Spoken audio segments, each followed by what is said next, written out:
Hey guys, Carolyn here. Today we're going to be talking about something that I have been meaning to talk about for probably a couple of years now and just never really thought about making it into a video. But today we're going to talk about the time that I dropped an ultimate group, and this group was BIGBANG. They were the first ultimates I had when I got into K-pop, and I no longer consider them my ultimates. If you've seen my most recent boy group video, my top boy group video, which I can link above right now if you haven't seen it, and in the description box, BIGBANG are really low on my list. And today we're going to go over why, and it's also going to give you a little insight into YG and me and our relationship, because I know that's something that a lot of people know about me, is that I really do not like the company or the CEO of YG Entertainment. So yes, let's just go ahead and get started. So for context, I got into K-pop in 2009, and that was a completely different time. I've actually been asked to compare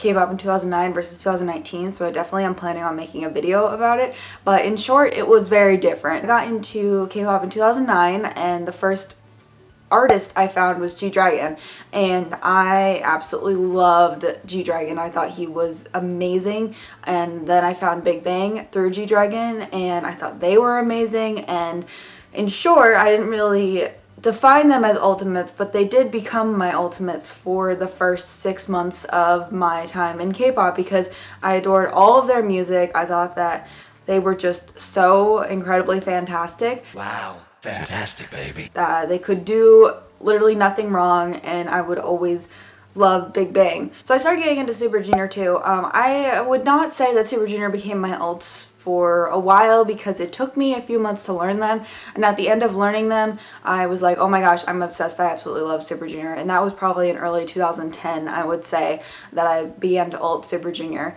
Infinite debuted in 2010 as well. They're another one of my ultimates, and I would say that I ulted them probably after officially ulted them. I was very interested in them for a long time, and I think I ulted them in 2011. So somewhere around there I dropped BIGBANG, and this is for a couple of reasons. So BIGBANG was going through a sort of hiatus. G-Dragon was doing solo stuff, but they weren't really releasing much stuff during this time. So that was the first reason, was because they just were not releasing enough content, and I think that was the beginning of YG really spreading out BIGBANG's releases, because the next time they had a release was in 2011, which was Tonight, and we will get to that. So that was the first reason. Infinite and Super Junior released stuff pretty regularly. 2010 was a pretty busy year for Super Junior.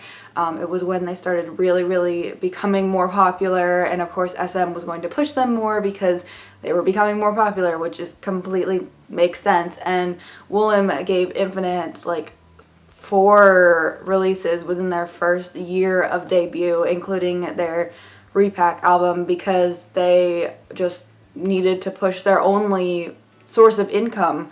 BIGBANG were more established, and they were doing more solo things and kind of spreading out their releases. So I would say that was the first thing, because for me personally, especially during my early stages of getting into K-pop, I needed constant releases or else I would lose interest. I was like this with American music too. I would listen to the same couple of songs and then I would forget about them a week later and would need different songs to listen to. And so that's why I really loved K-pop. Felt that there was so much coming out all the time, even though there were probably about a 20th of the amount of groups that there are right now today. The second thing was that released in 2011, Tonight. Now, I own Tonight, and it was after a 2-year hiatus they released Tonight. Tonight I thought was a pretty good album. I'm looking at the track list as I do this, which is why I keep turning my head. But I thought it was a pretty good album when it came out, but there was something about it that was a little different than what BIGBANG had done in the music that I had fallen in love with, which was their first 3 mini albums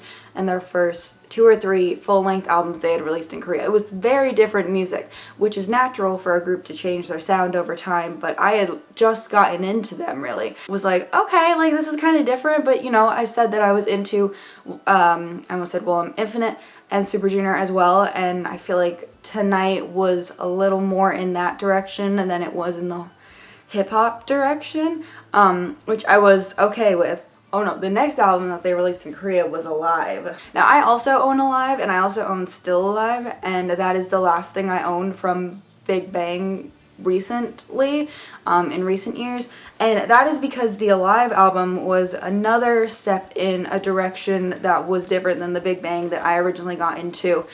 And I think it was after the Alive era that I finally, like, I'd been leaning towards it for a while, but I was finally like, I don't think this is the group for me. I don't think they really are releasing the kind of music that I like anymore. And I wasn't really following them in Japan. I didn't really know much about Japanese promotions yet. So Alive came out February 29th of 2012. Tonight was released February 24th of 2011. It was exactly a year in between those two releases. Super Junior were not doing that. Infinite were definitely not doing that at this point. So it was a long wait for music I wasn't really enjoying very much. The reason I'm making this video and the reason I'm putting all of this out on the internet is because I know there is a lot of pressure in K-pop, because I definitely felt this in 2012 and 2012, and now it's 2019. There is a lot of pressure to be committed to your faves and to not change your mind and to blindly love every single thing your faves do. And I personally never believed that that is a good thing. I don't think that you should feel bad if you grow separate from a group music-wise or anything, because there are groups whose debut albums I despise, but later on they released more music that I was like, oh, I really like this music. So I feel like it can work the other way as well. Groups will change sound. Big Bang has not really released an album that I have enjoyed thoroughly since Tonight. Are there songs I've liked from Big Bang they've released in the past 7 years since that Alive album? Oh yeah, it's sad, and it definitely was a sad thing for me to go through.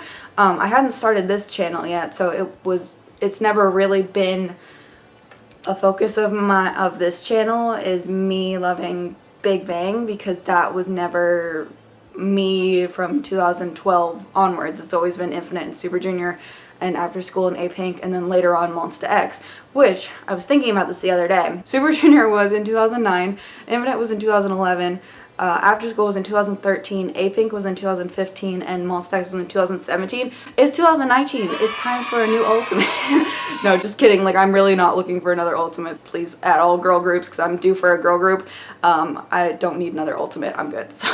So I'm making this video because if there's somebody out there who has been listening to a group for a long time and you don't relate to their music anymore, the difference between Big Bang and Super Junior, because they're both older idols, they've both been around for a long time, they both still release music, is Super Junior's music kind of Mamacita era I'm not the biggest fan of, but that's really the only era of Super Junior's discography that I have issues with, and I like the B-sides on those albums. I'm just not a big fan of Mamacita as the song.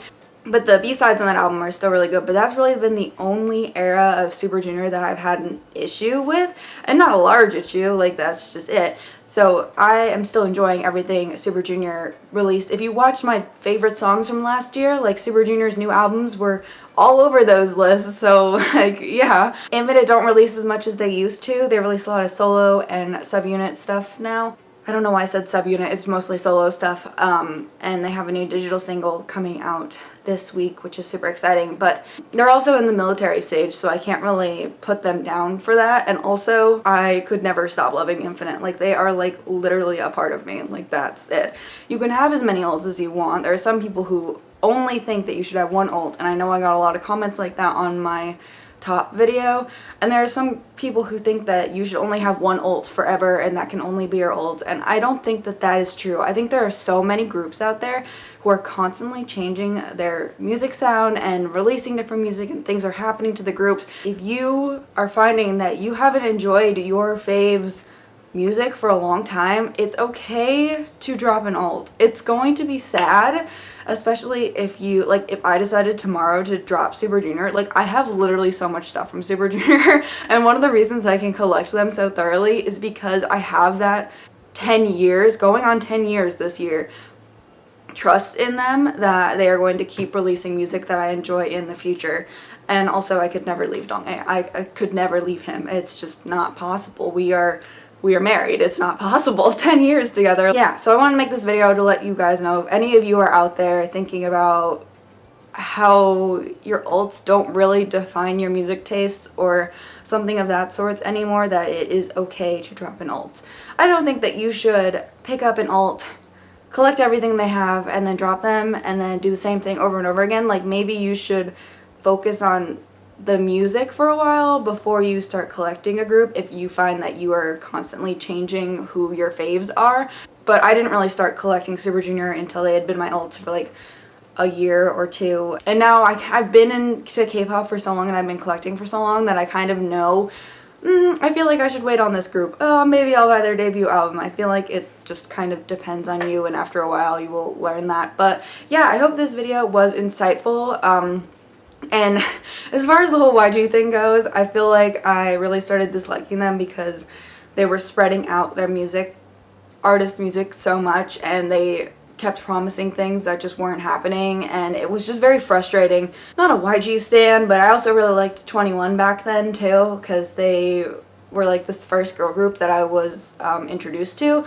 So I feel like the way that they have treated Big Bang's music and they have treated 21 in general just has always left me with a really bitter taste in my mouth, that even though iKON and Winner and Blackpink and now Treasure 13, Treasure Magnum, whatever, I think I'm always going to have that sort of like bitter taste in my mouth for YG Entertainment.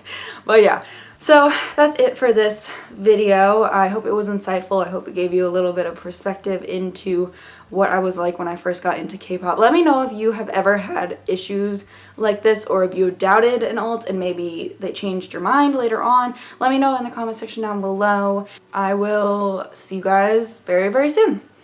Bye!